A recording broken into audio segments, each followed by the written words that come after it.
할렐루야, 10월 27일 수요 예배를 시작하도록 하겠습니다. 사도신경으로 우리의 신앙을 고백하시겠습니다.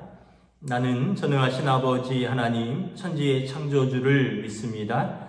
나는 그의 유일하신 아들 우리 주 예수 그리스도를 믿습니다.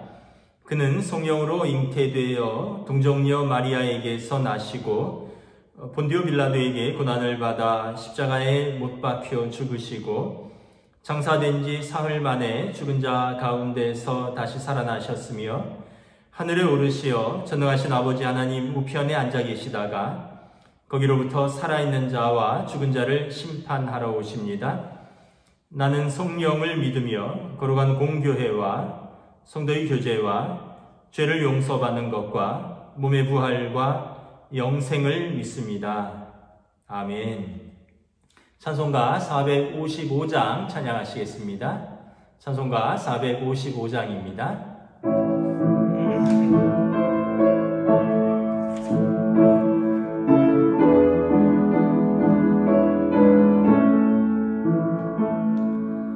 주님의 마음을 본받는 자 그 마음에 평강이 찾아오는 험악한 세상을 이기리니 하늘로부터 임함이로다.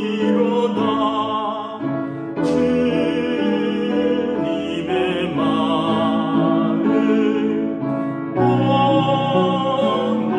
본받아 살면서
오늘 우리에게 주신 하나님 말씀은 구약 성경 잠언 3장 3절에서 4절까지 말씀입니다. 구약 성경 잠언 3장 3절에서 4절까지 말씀입니다. 구약 성경 913쪽입니다. 구약성경 913쪽입니다. 다 찾으신 줄 알고 함께 합독하도록 하겠습니다. 구약성경 잠언 3장 3절부터 4절입니다.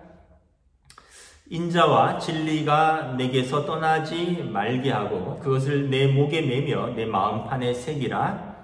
그리하면 내가 하나님과 사람 앞에서 은총과 귀중히 여김을 받으리라. 다시 한번 읽겠습니다. 인자와 진리가 내게서 떠나지 말게 하고 그것을 내 목에 매며 내 마음판에 새기라. 그리하면 내가 하나님과 사람 앞에서 은총과 귀중히 여김을 받으리라. 네, 할렐루야. 수요 예배입니다. 오늘은 잠언 강의 6번째 시간입니다. 잠언의 주제는 지혜를 얻으라이죠. 근데 이 지혜는 세상이 주는 지혜가 아니라 하나님이 주시는 지혜입니다. 또 구약의 호크마라는 단어는 하나님, 그러니까 지혜를 의인하면 하나님이 되는 것입니다. 하나님을 구하면 지혜를 얻는 사람이 되는 것입니다. 그래서 구약의 특별히 잠언의 주제는 지혜를 얻으라, 하나님을 구하라입니다. 잠언서의 특징은 몇 번 말씀드렸지만 본문이 지혜에 관한 주제인데 연속적이 아닐 경우가 있습니다. 그래서 제가 이제 본문을 읽어가면서 한 절 또는 두 절을 정해놓고 한 주제를 잡아서 설교하고자 합니다. 오늘의 주제는 인자와 진리를 떠나지 말고 우리의 목걸이처럼 목에 두르고 우리의 마음판에 깊이 새겨서 하나님과 사람들 앞에서 은총을 얻고 칭찬받는 사람이 되자라는 말씀입니다. 먼저 여러분 3절에 보면 인자와 진리가 내게서 떠나지 말게 하라. 인자와 진리라고 번역을 했는데 영어 성경에 보면 love and faithfulness라고 번역을 했습니다. 사랑과 충성됨 또는 사랑과 신실함이라는 번역이 되겠죠. 그러니까 한자로 우리말로는 인자와 진리라고 번역을 했고 영어로는 love and faithfulness, 사랑과 또는 자비와 신실함, 사랑과 충성됨 이렇게 번역을 했습니다. 원어는 뭐냐 하면 그냥 헤세드라는 한 단어입니다. 헤세드. 헤세드를 목걸이처럼 내 목에 걸고 내 마음판에 새기라 라는 것입니다. 헤세드는 어떤 단어냐 하면 하나님의 신실하신 사랑입니다. 그래서 사랑과 진리, 자비와 인자와 진리 또는 사랑과 신실함이라고 번역한 것 같습니다.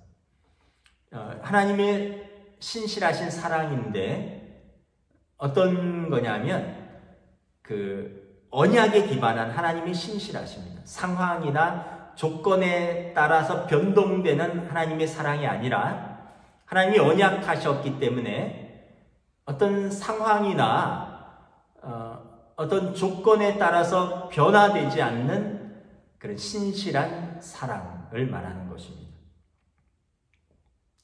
여러분, 공의로우신 하나님께서 죄인인 인간을 심판하시는 것이 마땅하죠. 그런데 하나님께서 인간을 창조하실 때 하나님의 형상대로 창조하셨습니다. 하나님의 형상대로 하나님을 경외하면서 살라 복된 인간이 되기를 원하셨습니다. 그래서 그것이 하나님의 신실함이기 때문에 그 하나님의 그 신실한 사랑을 우리 죄에 따라서 그대로 갚지 않으시고 하나님의 아들을 우리에게 내어주셔서 그 예수님께서 십자가에서 우리 죄를 짊어지심으로 하나님이 그 신실하신 사랑을 성취하신 것입니다. 예수님이 하나님의 신실한 사랑입니다. 그리고 이 신실하신 이 하나님의 사랑, 헤세드는 하나님의 성품인 것입니다. 우리의 구원은 우리가 뭘 잘해서 얻은 성취한 것이 아니라 하나님의 신실한 구원의 약속 때문에 얻은 은혜인 것입니다. 그러면 오늘 본문에서 우리에게 인애와 진리, 이 하나님의 헤세드, 사랑과 신실함을 우리는 어떻게 사람들에게 베풀어올 수 있을까? 우리 주변에 볼 수 있는 그 언약에 기반한 신실한 사랑은 무엇일까? 그리고 언약에 기반한 신실함은 무엇일까? 여러분, 언약에 기반한 사랑은 명확하죠. 부모 자식 간의 사랑입니다. 부모로서 내가 낳았기 때문에 부족해도, 연약해도, 또는 실패해도 결코 포기할 수 없는 것입니다. 이건 바뀔 수가 없는 거예요. 실패해도 부모 자식 간은 변할 수가 없습니다. 이것은 자녀를 포기할 수 없는 것은 부모의 본성이자 이것은 하나님이 우리에게 부어주신 하나님의 성품이라고 생각합니다. 언약에 기반한 사랑입니다. 내가 너를 낳았다. 내가 너를 낳았기에 나는 너를 사랑하고 너가 누구보다 복되기를 원한다. 그래서 나는 너에게 관심을 끊을 수 없다. 부모로서 내가 살아있는 한 너와 나는 부모 자식 간이다. 하나님이 우리를 이렇게 사랑하시고 우리의 부모 자식 간의 관계를 통해서 하나님의 신실하신 사랑을 우리로 하여금 경험하게 해주시는 것입니다. 그렇다면 하나님의 언약에 기반한 신실함, 이 faithfulness는 우리 어디서 찾을 수 있습니까? 저는 부부 관계가 언약에 기반한 신실함을 연습하고 확인할 수 있는 가장 좋은 예라고 생각을 합니다. 연애할 때는 눈에 뭐가 씌어서 다 사랑스럽고 다 좋습니다. 그런데 막상 결혼해서 살아보면 뭐 이렇게 안 맞는 것이 많고, 뭐 이렇게 마음에 안 드는 것이 많고, 뭐 이렇게 다른 것이 많고, 이런 것들이 아주 너무 많습니다. 저희 부부도 그렇습니다. 참 다른 것이 많은 부부입니다.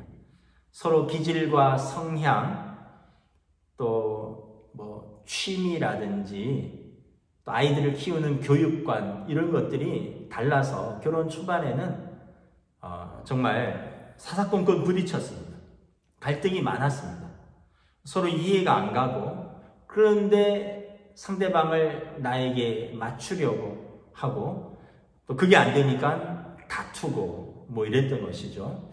한 예로 아이들 어떤 교육을 예를 들면, 저는 자녀는 부모가 관리해야 된다라고 생각하는 관리형 아빠였고, 집사람은 그냥 자녀는 지켜보아 주자라고 하는 조금 자유형 엄마입니다. 근데 이제 아이들이 어려서 밥을 먹는데 밥을 꼭 몇 숟가락 남기는 것이에요. 그러면 저는 이리 와라 하고 식탁을 떠난 아이를 다시 불러서 앉히고는 제가 숟가락으로 밥을 긁어서 아해 하고 입에 넣어줬습니다. 그럼 애는 싫다고 하면서도 아빠가 무서우니까 입을 벌리고 받아 먹었어요. 그럼 집사람은 아니 애가 왜 싫다고 하는데 왜 그 억지로 먹이느냐, 그냥 버리면 된다, 애 그런 걸로 힘들게 하지 마라, 이러는 거예요. 그러면은 저는 이렇게 이야기를 하죠.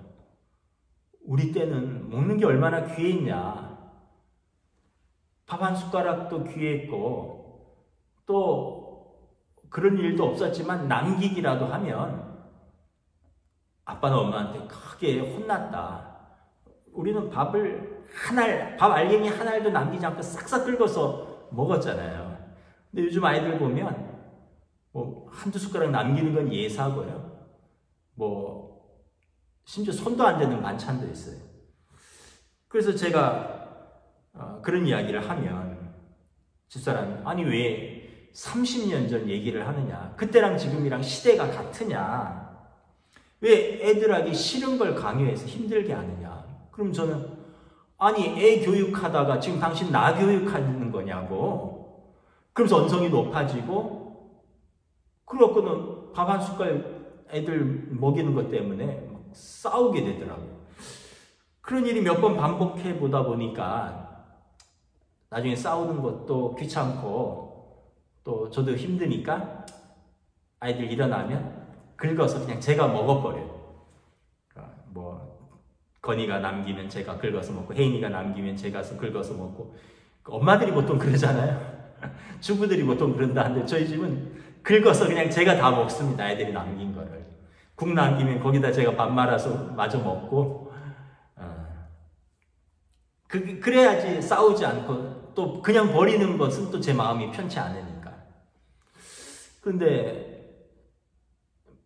최근에 어느 날 아내가 저한테 그러더라고요.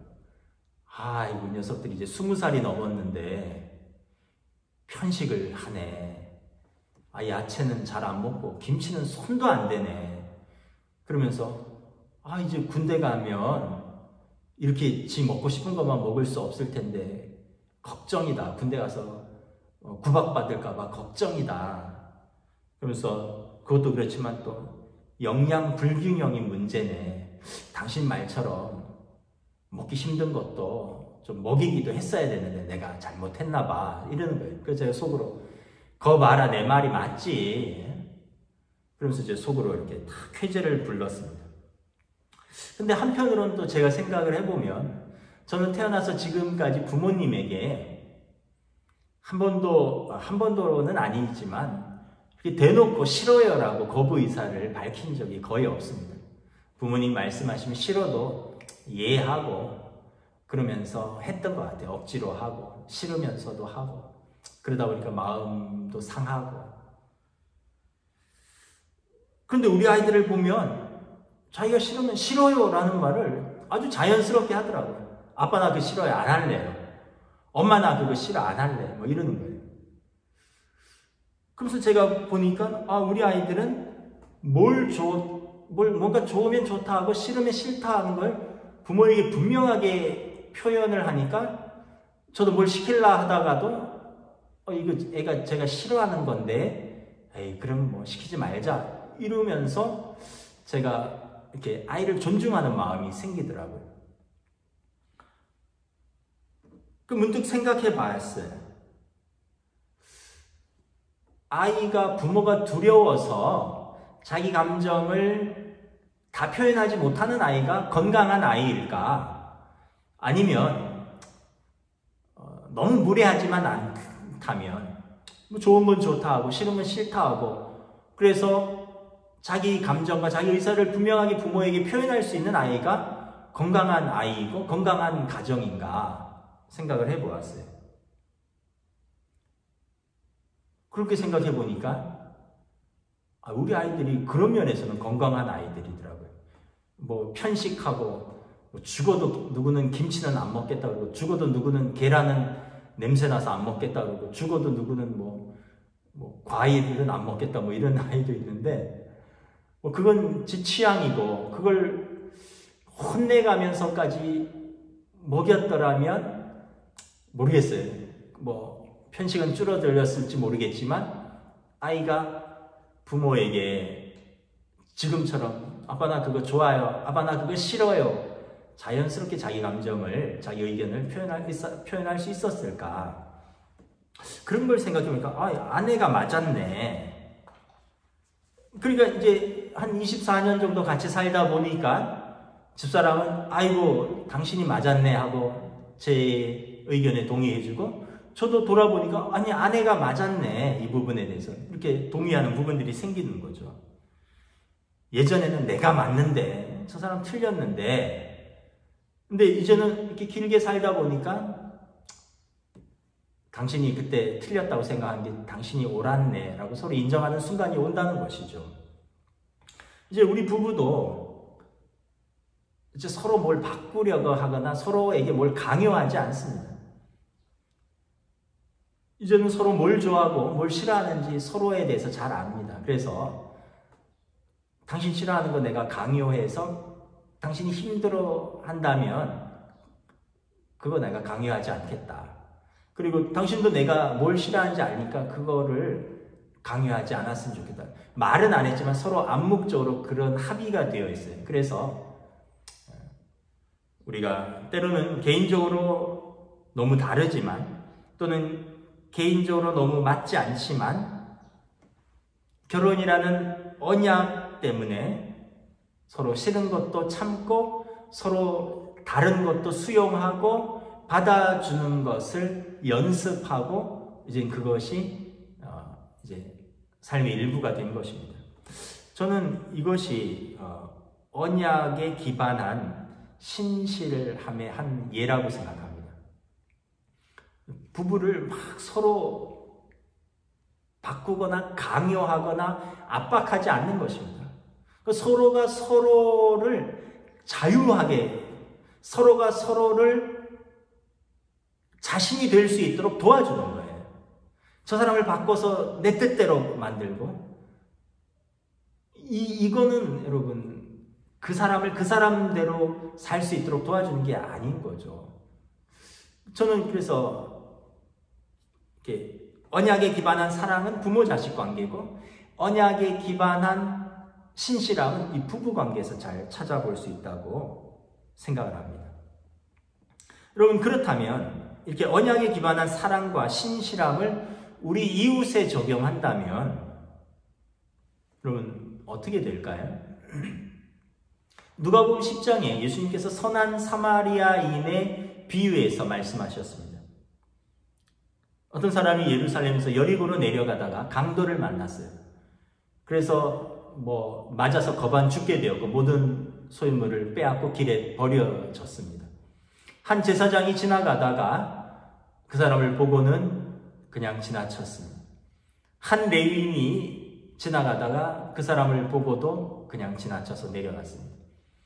근데 한 사마리아인이 그 길을 지나가다가 보고는 그 사람을 자기 나귀에 태워서 인근 마을에 내려와서 오늘로 말하면 여인숙이라고 생각하고 그곳에 그 사람을 맡기고 응급치료를 해주고 그 주인에게 비용을 내면서 이 사람을 좀 내가 돌아오기까지 좀 돌봐달라.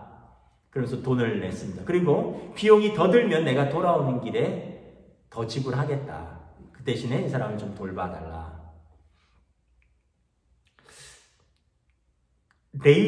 제사장은 하나님을 섬기는 이스라엘의 존귀한 직분입니다. 레위인은 12지파 중에서 구별되어서 하나님과 다른 지파를 섬기는 그런 지파입니다. 사마리아인은 어떤 사람이냐면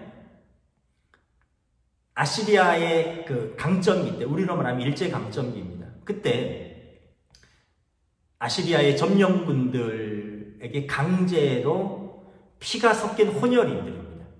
우리로 말하면 일제시대 일본 군인들에 의해서 한국 여인들이 겁탈당하고 또는 강제로 결혼하고 그래서 태어난 후예들입니다. 나중에 아시리아인들이 철수하고 일본군이 철수하고 그 사람들의 자식들이 한 마을을 이루어서 산 것이 사마리아인이라고 보면 됩니다.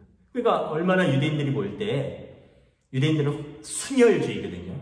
피를 더럽힌 개보다도 못한 사람들이라고 생각합니다. 자기 어떻게 보면 같은 아브라함의 자손들인데 원치 않는 전쟁에서 일어난 그 결과로 인해서 그렇게 취급하는 사람들이라는 거죠.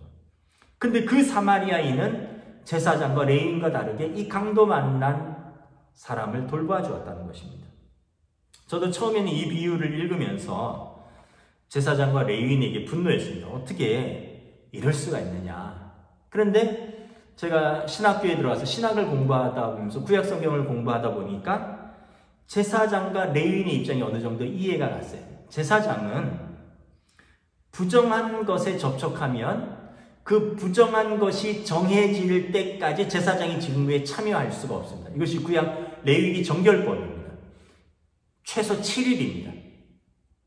그래서 그 부정한 것이 뭐냐면 죽은 시체라든가 피라든가 아니면 문둥병, 피부병, 유출병 같은 그런 사람들과 접촉을 하면 부정한 것에 접촉했기 때문에 7일간은 격리되어야 하고 그 격리된 기간이 끝나서 정해져야지만 그 자기 직무를 수행할 수가 있는 것입니다.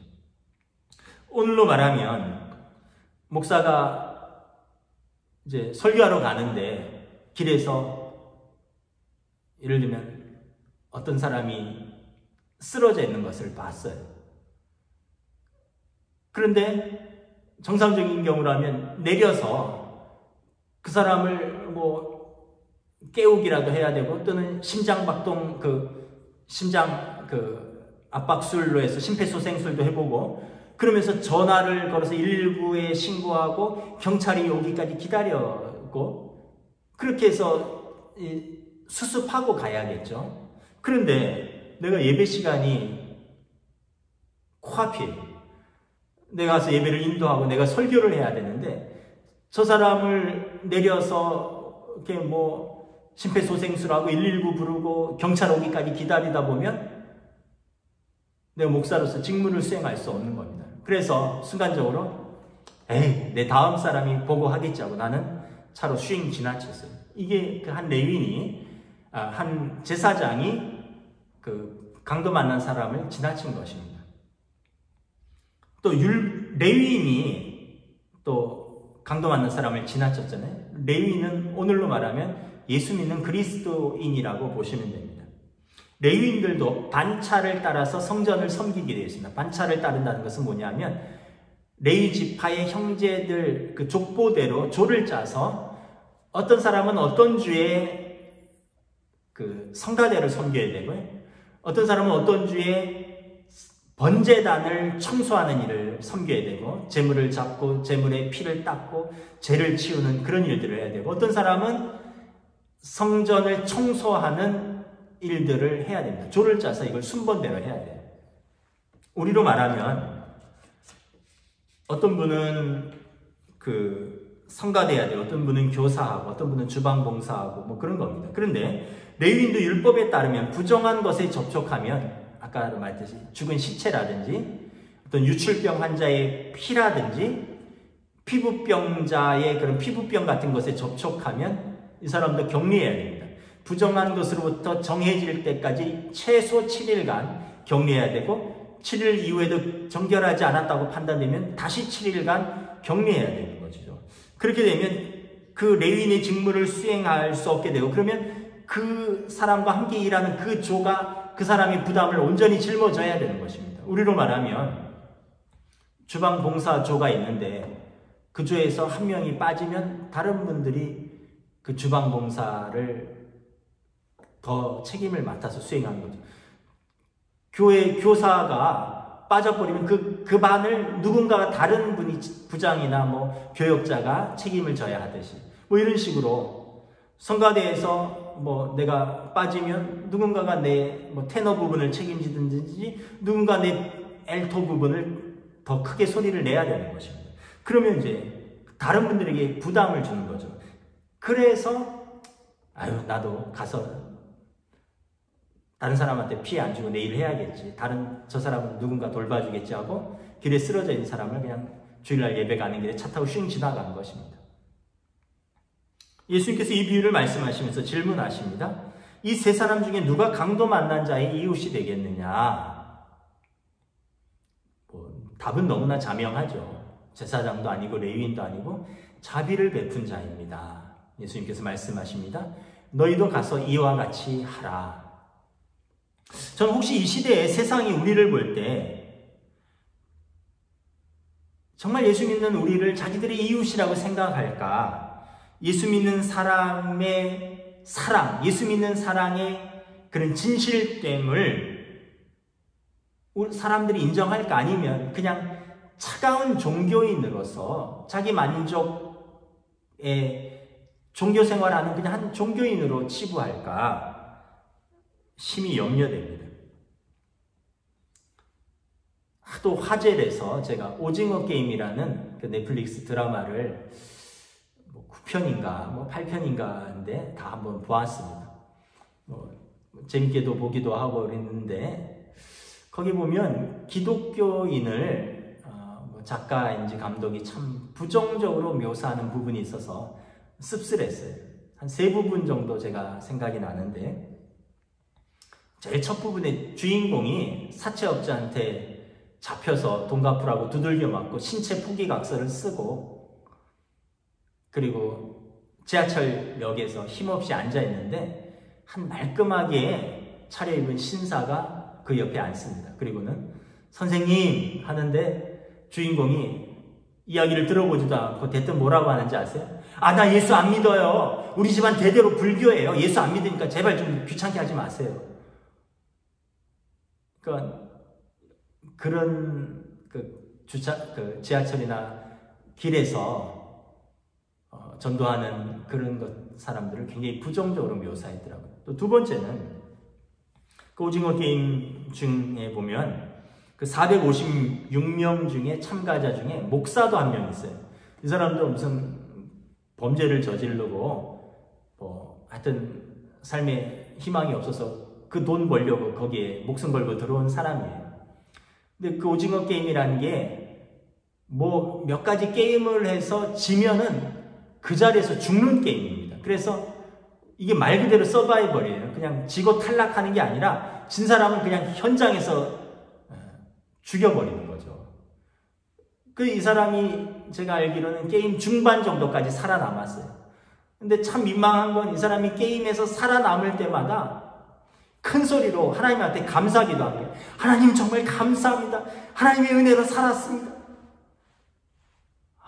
그랬더니 주변에 있는 사람들이 그냥 혀를 끌끌 차는 거죠. 어휴, 저 인간 지 혼자 살았다고. 옆에 동료들은 다 죽어나갔는데 지 살았다고 감사하기도 한다. 저런 게 목사라고. 이런 내용이 나와요. 그러니까 사람들이 볼 때 그 목사는 전혀 공감 능력이 없는 그냥 자기 복만 비는 그리스도인의 가장 대표로서 그 캐릭터를 넣은 것 같습니다. 세 번째는 마지막에 주인공이 혼자 살아남고 그 456억 원을 탑니다. 계좌 이체되고 그 고립된 섬에서 수면가스에 의해서 마취된 채 손과 발을 묶여서 한 승합차에 실려서 서울의 어느 한 거리에 그냥 버려져요.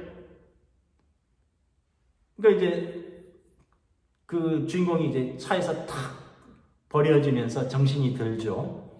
사람들이 어머머머 무슨 일이야 막 유괴됐던 사람이 승합차에서 한 청년이 그냥 확 버려지고 승합차가 샥 지나가 버리고 그 사람이 막 손과 발에 묶여있는 한 사람이 있으니까 사람들이 어머머머 하고 피해서 가는 거죠. 그때 어떤 사람이 주인공에게 다가가서 뭐라고 합니다. 저는 그 사람이 주인공의 손과 발을 풀어주고 도와주는 줄 알았어요. 근데 그 사람이 주인공에게 다가가서 뭐라고 하는 줄 아세요? 예수 믿으세요 이래요. 아니 손과 발이 묶여져서 길거리에 던져진 사람 손과 발이나 풀어주고 말하지. 그 사람한테 가서 하는 말이 예수 믿으세요 이거예요. 저는 그 영화를 보면서 이 시대가 그리스도인과 교회에 대하여 느끼는 그런 부정적인 감정을 영화에 그대로 투사한 것이라고 생각을 합니다. 남이야 고통을 받건 말건 남이야 어떻게 되건 말건 자기만 복만 받으면 염치 없는 예수쟁이들, 사람에 대해서 궁휼함이나 공감 능력은 전혀 없으면서 예수 믿으라고 소리치는 사회의 공해 같은 예수쟁이들. 명동이나 광화문 교보문고회 같은 데 가면 앞뒤로 큰 광고판을 목에 메고요. 앞뒤로 메고 거기에 보면 빨간 십자가가 그려지고 예수천국 불신지옥이라고 쓴 사람들이 확성기를 들고 큰 소리로 회개하라 천국이 가까이 왔느니라 독사의 자식들아 너에게 누가 임박한 진노를 피하라 하느냐 회개하라 독사의 자식들아 뭐 이러면서 무한 반복하면서 지나다니는 사람들이 있어요. 여러분 점심시간에 광화문 사거리에 얼마나 많은 사람들이 지나다니는지 모릅니다. 거기 지나가다 보면 별별 그 사람들이 다 있어요. 1인 시위한 사람들이 얼마나 많은지 모릅니다. 민주노총 사람들도 있고요. 또 박근혜 전 대통령 석방하라고 데모하는 또 태극기 부대들도 있고요. 또 검찰과 야당의 고발 사주를 신속하게 시위하라고 팻말 들고 혼자 서 있는 사람도 있고요. 거기에 예수쟁이들까지 합세해서 확성기를 켜고 독사의 자식들아 누가 너에게 임박한 진노를 피하라고 하더냐, 회개하고 예수 믿고 천국이 가까이 왔느니라, 이런 사람들도 있어요. 그럼 저도 그 길을 지나갈 때 그 횡단보도에서 기다리는 그 짧은 2, 3분이 얼마나 힘든지 몰라요. 물론 제가 용기 있게 전도를 못하는 목사라서 하나님 앞에서 할 말은 없는데, 그런데 여러분, 예수 믿지 않는 사람들이 볼 때 전혀 공감 능력이 없고 너무 피곤한 거죠. 그리스도인으로서 삶으로 보여주는 그 언약에 기반한 사랑, 언약에 기반한 신실함이 삶에서는 과연 있는가? 그렇다면 여러분, 사람들이 그렇게 외쳐도 우리를 손가락질하거나 아니면 그 영화에서처럼 조롱하지 않을 것입니다. 근데 우리에게 그것이 과연 있는가라는 것입니다. 그래서 오늘 잠언 기자는 인애와 진리, 하나님의 헤세드라 했죠. 하나님의 성품. 빌립보서 5장에 보면 주님의 마음을 품고 사는 사람, 사랑의 언약에 근거한 사랑, 언약에 근거한 신실함, 그 하나님의 그 성품을 가지고 모든 사람을 대하고 모든 일을 하라는 것입니다. 그러면 어떻게 됩니까? 4절, 내가 하나님과 사람 앞에서 은총과 귀중히 여김을 받으리라. 우리가 주님의 마음을 품고 모든 사람을 주님의 마음으로 대하고 모든 일을 주님의 마음으로 할 때 사람들에게도 칭찬받을 것이요 하나님에게도 은혜를 입을 것이다 말씀하는 것입니다. 여러분, 다시 한번 우리가 하나님 앞에서, 사람 앞에서 우리가 선한 사마리아인과 같은 어떤 탐욕적이고 이기적이고 냉철한 종교인이 아니라 선한 사마리아인 같은 주님의 마음을 잊지 않는 진정한 사랑과 신실함으로 살아가는 이 시대의 이웃이 되는 우리 한국교회, 우리 예수 믿는 성도들이 될 수 있기를, 그런 저와 여러분이 되시기를 주님의 이름으로 축복합니다. 다시 한번 본문 읽고 마치겠습니다. 인자와 진리가 내게서 떠나지 말게 하고 그것을 내 목에 매며 내 마음판에 새기라. 그리하면 내가 하나님과 사람 앞에서 은총과 귀중히 여김을 받으리라. 아멘. 기도하겠습니다. 먼저 말씀을 붙들고 기도하겠습니다. 내게 주신 사람들, 내게 주어진 일에 주님 주신 그 언약에 기반한 사랑과 신실함으로 우리가 대하고 살아가기를 원합니다. 기도합니다. 하나님의 은혜를 감사합니다. 우리가 그리스도인이라는 이름으로 살아가면서 진정 하나님 앞에서, 사람 앞에서 합당한 믿음의 삶을 사는, 주여 주여 부르짖지만 주님도 우리를 모른다, 사람들도 그런 내가 믿는 예수님의 그 사랑을 우리에게 보이려 하는데 우리가 그러지 못하는 우리들의 오늘날의 모습이 아닌가. 그래서 이 시대가 우리를 조롱하고 이 시대가 교회를 배척하는 것은 아닌가. 다시 한번 겸손히 우리 자신을 성찰하고 우리 믿음과 우리의 사랑과 우리의 삶을 다시 한번 돌아볼 수 있도록 주의 은혜 베풀어 주시고 주의 긍휼히 여겨 주시고 주의 성령님 인도하여 주시고 나의 마음에 합한 믿음의 삶이 될 수 있도록 저희들을 붙들어 주시고, 이 시간 우리 연로하신 성도들과 환우들을 위해서 중보하며 기도하겠습니다. 우리 강철종 집사님, 김진주 권사님, 김근묵 권사님, 진옥자 권사님, 김옥자 권사님, 장화식 집사님, 90이 넘으셨거나 90에 가까운 노안이시고 또 교회 나오시는 분도 계시지만 나오지 못하고 가정에 계시는 분들도 있습니다. 우리 연로하신 분들을 위해서 기도를 부탁드립니다. 또 환우들을 위해서 함께 중보하며 기도하겠습니다. 우리 신채유 장로님이 최근에 넘어져서 앞니 2개가 다치셔서 빼고 임플란트 치료 중이라고 합니다. 장로님도 이제 연세가 80에 가까우신데 치료 잘 받으실 수 있도록, 식사 잘 하시고 회복하실 수 있도록 기도를 부탁드립니다. 우리 김성천 집사님이 지난 주말부터 감기 몸살 때문에 식사도 잘 못하시고 교회도 못 오셨고 또 참 힘드셨는데 제가 어제 통화하니까 병원에 갔어서 링겔 맞고 조금 기력을 회복하고 이제 식사를 조금 하신다고 합니다. 오늘 다시 병원에 가셔서 여러 가지 검사를 하실 예정이라고 하시는데, 우리 김성천 집사님의 회복을 위해서 또 혼자 계신데 식사라든지 잘 챙겨 드실 수 있고, 또 우리 김 집사님을 위해서 기도를 부탁드립니다. 우리 최경석 집사님 항암 치료 중입니다. 그리고 수술보다 더 힘든 게 항암 치료입니다. 안윤상 집사님, 김경태 집사님 요양원에 요양 중이시고요. 또 공정화 권사님 오빠도 대장암 항암 치료 중이고, 무엇보다 예수님 영접해서 영원히 구원받을 수 있도록 기도를 부탁드립니다.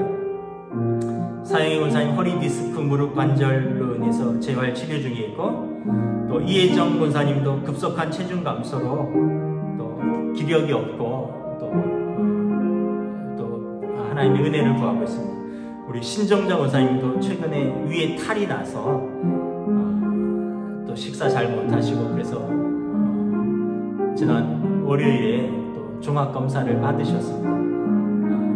또 우리 신정자 권사님을 위해서도, 회복을 위해서도 기도를 부탁드립니다. 그 외에도 우리들이 저는 알고 있는데 또 이름은 다 밝히지 않지만 또 우리 성도들 가운데, 성도들 가족들 가운데 항암 치료 중에 있는 그런 성도들이 있습니다. 기도를 부탁드립니다. 저희 어머니도 오늘 또 입원하셔서 지난 혈전 치료하다가 폐에 좀 약간 이상이 있어서 오늘 폐 조직 검사를 입원해서 받으십니다. 저희 어머니를 위해서도 기도 부탁드리고, 저도 좀 회복의 막바지 단계에 있는데 저도 약간 아직 완전히 회복된 상태는 아닙니다. 여러분, 저의 건강을 위해서도, 마지막 치료를 위해서도 여러분 기도를 부탁드리겠습니다. 우리 함께 기도하겠습니다. 주님의 이름으로 또 우리 가운데 있는 연약한 자들, 환우들, 또 연로하신 성도들을 기억하며 기도합니다. 우리가 다 영적 가족이고 그 몸의 지체로서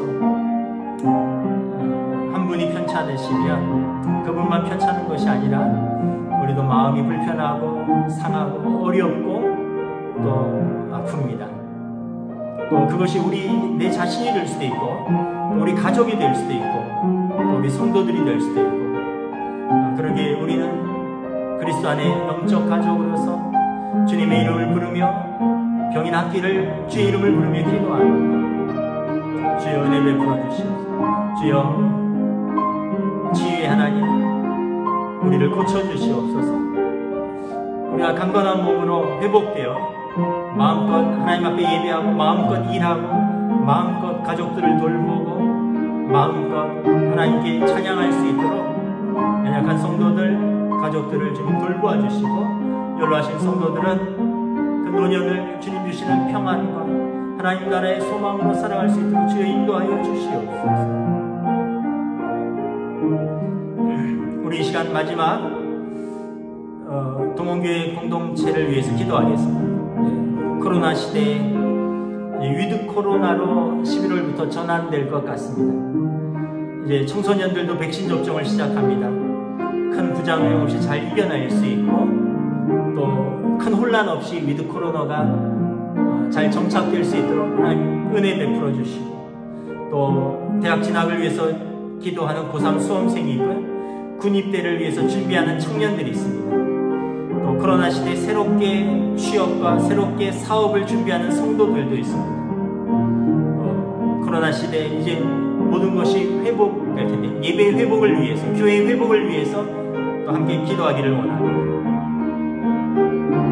이 나라 이 민족을 위해서 이 시간 함께 기도하며 나아가겠습니다.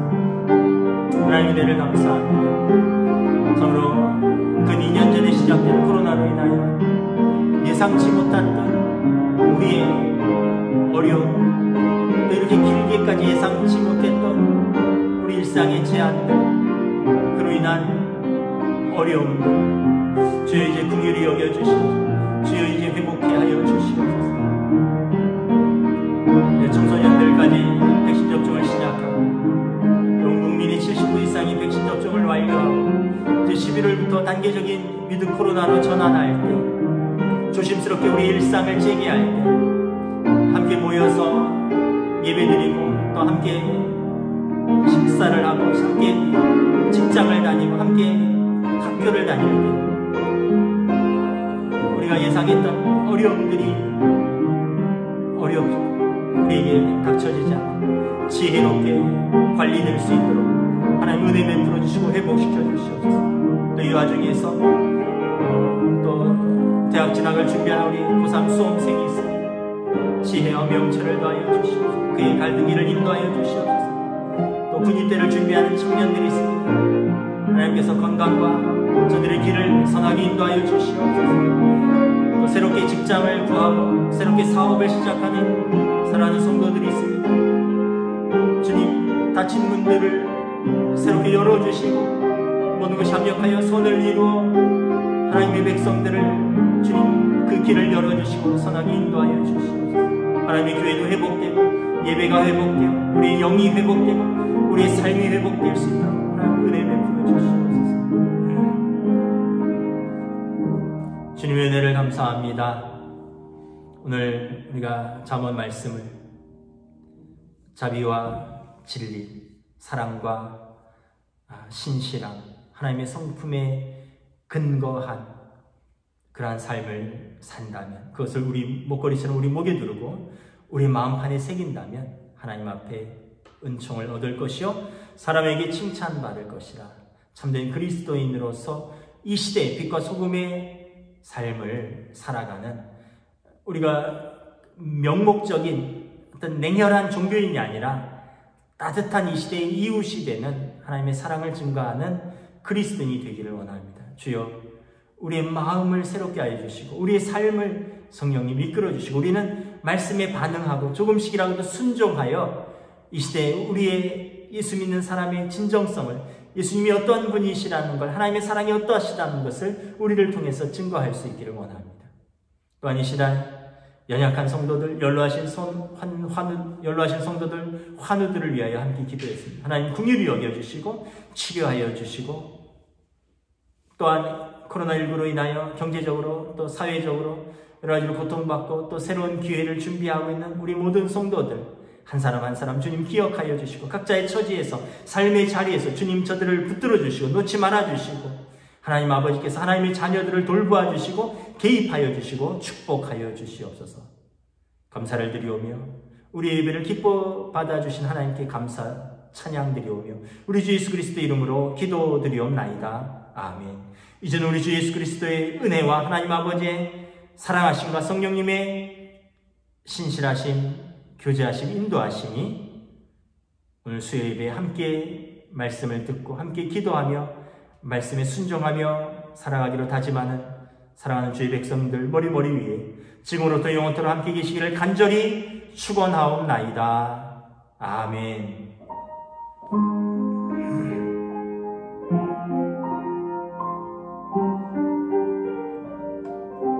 감사합니다. 여러분, 수요 예배를 마쳤습니다. 남은 3일간 믿음으로 승리하시기를 주님의 이름으로 축복합니다.